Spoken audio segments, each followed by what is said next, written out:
આદિવાસી સમાજ એક એવો મહાન સમાજ જ્યાં નાની મોટી શરૂઆત કરતા પહેલા કુળદેવી યહામોગી માતા, જલ જમીન જંગલ, સીમમાં વસતા દેવી દેવતાઓ અને ગામ દેવતીની સાથે સાથે કુદરતને સન્માનથી પૂજવામાં આવે છે. એક એવું મહાન સમાજ જ્યાંની કળા પોતામાં જ એક મહાન લાગણીનો ઉલ્લેખ કરે છે, જેમાં પશુ પ્રાણીઓ, સુંદર કુદરતી દ્રશ્યો, અનાજથી લહેરાતા ખેતરો, ઢોલ પાવરી અને થાળીની ધૂનમાં એકબીજાના હાથ પકડીને જાણે અટૂટ સાંકળ બનાવીને લૌકિક ગીતોની ધ્વનિ સાથે કિલકારી પાડતા જઈને નૃત્ય કરતા ગામજનો. આદિવાસી સંસ્કૃતિમાં પહેરવેશ અને રીતિ રિવાજો પૌરાણિક અને યુનિક છે. આદિવાસી સમાજ એક એવો સમાજ જ્યાંની નારીના હાથમાં અસ્ત્ર અને શસ્ત્ર જોવા મળે છે. કોઈના વિરુદ્ધ કે કોઈની સામે લડવા માટે નહીં, પણ કુદરત સાથે ભળીને ચાલવા માટે, પોતાના પરિવાર માટે, એક મુઠ્ઠીભર અનાજ માટે, ઘરના સભ્ય જેવા પશુઓની ચાકરી માટે. આજુબાજુ જુઓ અને ધ્યાનથી સાંભળો. હજુ પણ એવા ઘણા ઘર ધ્યાનમાં આવશે જેમની સવાર અને સાંજ કુળદેવી યહામોગી માતાના નામથી થાય છે. આ હતા એ મુદ્દા જે આદિવાસી સમાજને બેસ્ટમાંથી બેસ્ટ બનાવે છે. પણ દરેક સિક્કાની બે બાજુ હોય છે. તેમ એક બાજુ આ સમાજના અમુક પ્રમુખો આદિવાસી સમાજને સારા અને સાચા રસ્તે લઈ જવા માટે પાયાનું કામ કરે છે, જ્યારે બીજી બાજુ અમુક તત્વ લાકડામાં લાગેલી ઉધઈની જેમ સમાજરૂપી પાયાને સડાવીને નબળો પાડવાનું કામ કરે છે. લુખ્ખા તત્વો આ એવા પ્રાણીઓ છે જે ગમે ત્યાં દરેક પ્રસંગમાં પોતાની ગેંગ બનાવીને પહોંચી જાય છે. મુખ્યત્વે આ તત્વો બેન્ડ પાર્ટીમાં દારૂ પીને નાચવાના શોખીન હોય છે. એ તત્વો પ્રસંગોમાં આવે છે જેમાં મોટામાં મોટી ભૂલ જે પ્રસંગના અધિકારી હોય, જેમના ઘરે પ્રસંગ હોય છે, તેમની જ હોય છે, જે પહેલા બેન્ડ પાર્ટીનું બુકિંગ કરાવીને પછી તેની રીલ બનાવીને ઇન્સ્ટાગ્રામના માધ્યમથી આવા લુખ્ખા તત્વોને ઓનલાઈન ઇન્વિટેશન આપે છે. એટલે આવા લુખ્ખા તત્વો તો આવવાના જ, જે લડાઈ ઝઘડા કરીને તમારા પ્રસંગની માં ભેને કરીને ત્યાંથી છટકી જાય છે, જેના જવાબદાર તમે પોતે જ છો. જ્યારે અમુક વાર બેન્ડ પાર્ટીવાળા જાતે જ પ્રસંગ માલિકને પૂછ્યા વગર આ લિસ્ટને બહાર પાડતા હોય છે, જેમાં એમના પાલતુ પ્રાણીઓ આવીને ઉધધમ મચાવે છે. આ લોકો જેટલો જુસ્સો બેન્ડ પાર્ટીમાં નાચવામાં કાઢે છે, એટલો જુસ્સો સમાજ પર થતા અત્યાચાર કે ભ્રષ્ટાચારના વિરુદ્ધ બતાવે તો આદિવાસી સમાજ, દેશનો વિકાસ અને આપણા હકો કોઈ છીનવી ન શકે.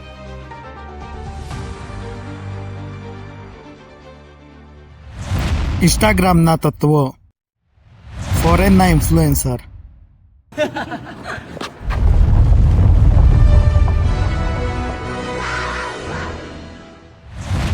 ઇન્ડિયન ઇન્ફ્લુએન્સર,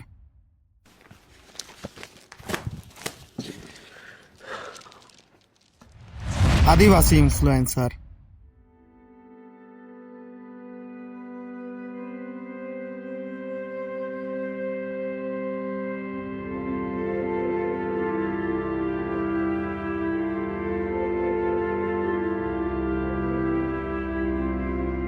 આવા તત્વો જે પોતાને સેલિબ્રિટી સમજે છે, જેમના હજારો કે લાખોમાં ફોલોવર્સ હોય છે, પણ ટેલેન્ટની વાત કરીએ તો શૂન્ય. જે પોતાને મોડલ હોવાનો દાવો કરે છે, આઈ થિંક એમને મોડલિંગની ડેફિનેશન પણ ખબર ના હોય. એવા તત્વો પણ ગેંગ બનાવીને ફરતા હોય છે, જેમને ખાલી બેન્ડ પાર્ટીઓમાં જઈને નૃત્યના નામ પર નાટક સિવાય કશું જ આવડતું નથી.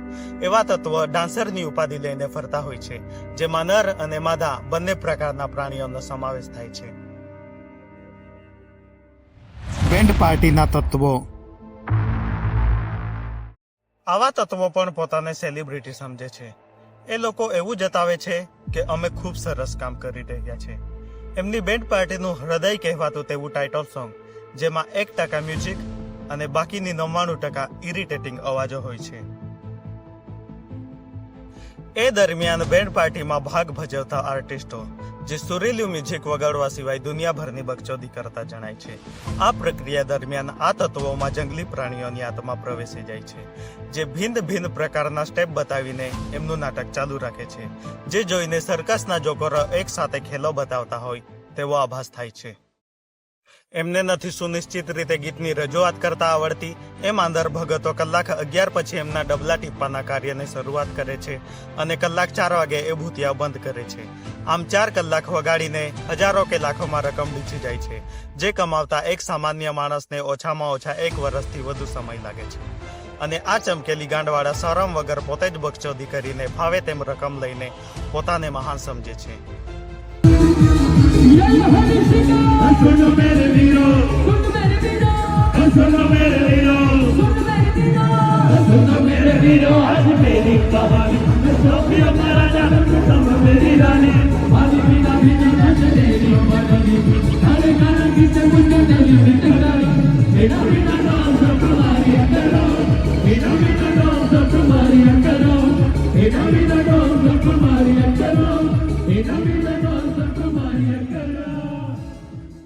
તમારો પ્રસંગ એમના માટે એક ખિસ્સા ભરવાનો મોકો છે. જેમ કરપ્ટ અધિકારી પોતાના સ્થાન અને અધિકારનો ફાયદો ઉઠાવે છે, તેમ આ તત્વો તમારો ખૂબ ફાયદો ઉઠાવે છે.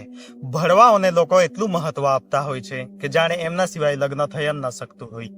ફેક્ટની વાત કરીએ તો 90% સમાજનું યુથ એમના લીધે જ બગડ્યું છે. અલા આ બુદ્ધિ વગરના ધાર્મિક સ્થળો પર જઈને ત્યાં નોઇઝ પોલ્યુશન કરે છે. ત્યાં પણ એમના લીધે લડાઈ ઝઘડા થાય છે. દરેક વસ્તુની એક લિમિટ હોય, પણ આ તો હદ પાર કરી નાખે. આ હાઈ બેસ સાઉન્ડ કાનને કેટલું નુકસાન કરે, તમારું નહીં તો કમસે કમ ત્યાં દર્શન કરવા આવેલા નાના છોકરા અને વડીલોનું તો વિચારો. આ બેન્ડ પાર્ટી વાળા એકબીજાની સાથે ઝઘડો કરે છે. એ લોકો બેન્ડ પાર્ટીની યુનિયન જેવી વસ્તુ બનાવે છે, જેમાં પોતાના ફાયદાની શરતો મૂકે છે. બેન્ડ પાર્ટીના ચાર્જ લાખોમાં કેમ છે તેના વિશે કોઈ વાત નથી કરતું. ટક્કરના નામે બંને પક્ષ બીજાના પ્રસંગમાં લડાઈ ઝઘડા કરે છે અને એકબીજાને ઉલટું સીધું બોલીને ગંદા ગંદા ઈશારાઓ કરે છે. ને પાછા પોતાની ઇમેજ સુધારવા માટે સુલાહ કરવાનો ઢોંગ કરે. પાછા યુનિયનના નામ પર વાત બંધ કરાવી દઈ. આ વાતને લઈને દુનિયાભરના વિડીયોઝ અને રીલ બનાવે છે. આ બધા ધતિંગો એટલા માટે કરે છે કે સમાજનું યુથ એમના માટે લડે.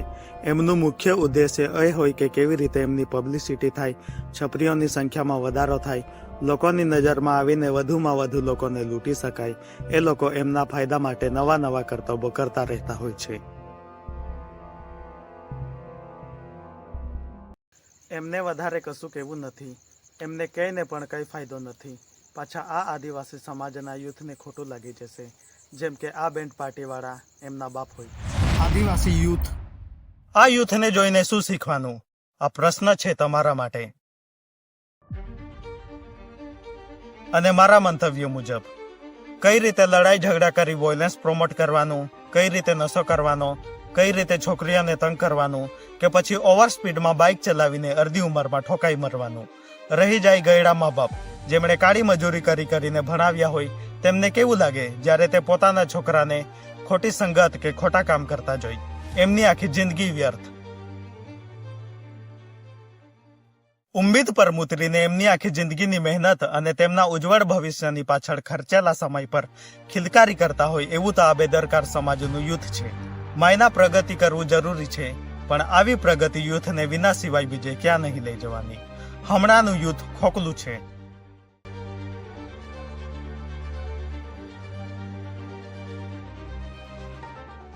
મને કોઈનાથી કઈ પ્રોબ્લેમ નથી. તમને જેમ ફાવતું હોય, જેમ પોસાતું હોય તેમ કરો.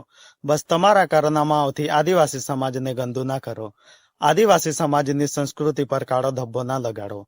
આ સમાજના લોકો સમાજના સૌથી મોટા દુશ્મન છે, જે આવા તત્વોને મહત્વ આપે છે.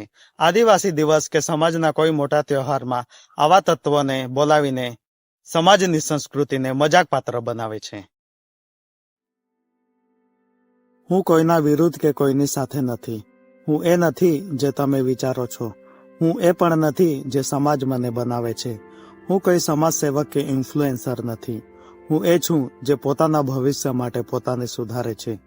જય સંવિધાન, જય જોહાર.